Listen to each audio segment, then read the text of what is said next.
Je m'appelle Camille Mello. Actuellement, je suis en M2 imagerie et réalité virtuelle et là, je suis en stage de fin d'études dans la communication digitale. Et en parallèle, je suis aussi auteur auto-édité de fantasy, romance et depuis peu poète. Tout récemment, j'ai sorti un recueil de poèmes en prose qui regroupe à la fois des poèmes d'amour, des poèmes qui sont centrés sur la nature, sur mes souvenirs, que ça soit amour, rupture, décès, mal-être.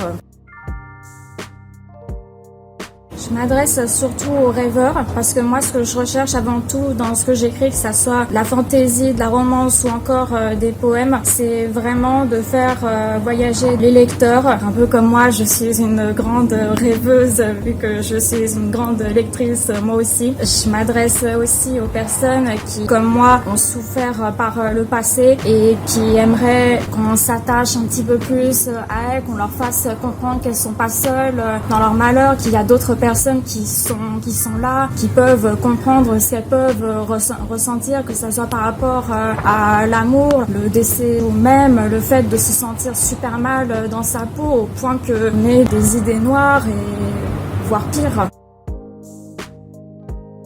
Contrairement aux poèmes en vers qui demandent plus de travail et qui sont plus sophistiqués, la prose, je l'utilise avant tout pour raconter une histoire très très différente de ce qu'on pourrait retrouver dans un roman. Et je voudrais essayer de faire comprendre aux gens que la poésie, c'est pas uniquement réservé aux personnes qui ont du bagage culturel, ça peut être aussi réservé aux personnes qui sont curieuses.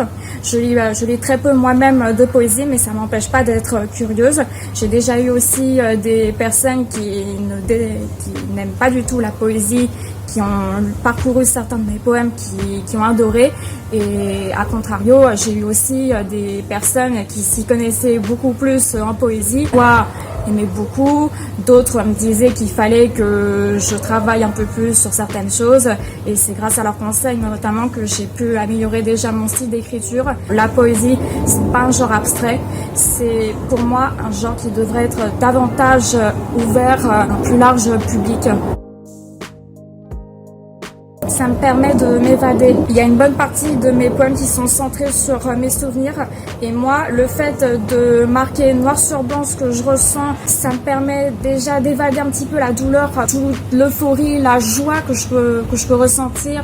Voilà, ça me fait du bien. Ça me permet de m'évader un petit peu de la réalité qui est pas forcément totalement rose aussi. Ne pas avoir peur de se lancer, même si la poésie c'est quelque chose, ça peut paraître assez complexe à maîtriser, mais avec de l'entraînement on peut y arriver.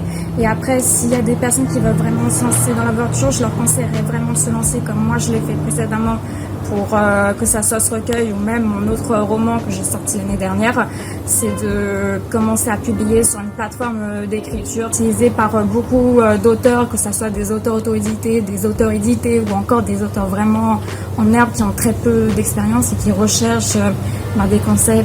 Je les vois vraiment comme des amis et de se lancer, même si ça peut paraître effrayant comme ça. Moi aussi, j'ai eu peur les premières fois où j'ai commencé à publier comme ça. Et au final, moi, ça m'a fait plaisir parce que ça apporte un petit peu de la joie autour de moi.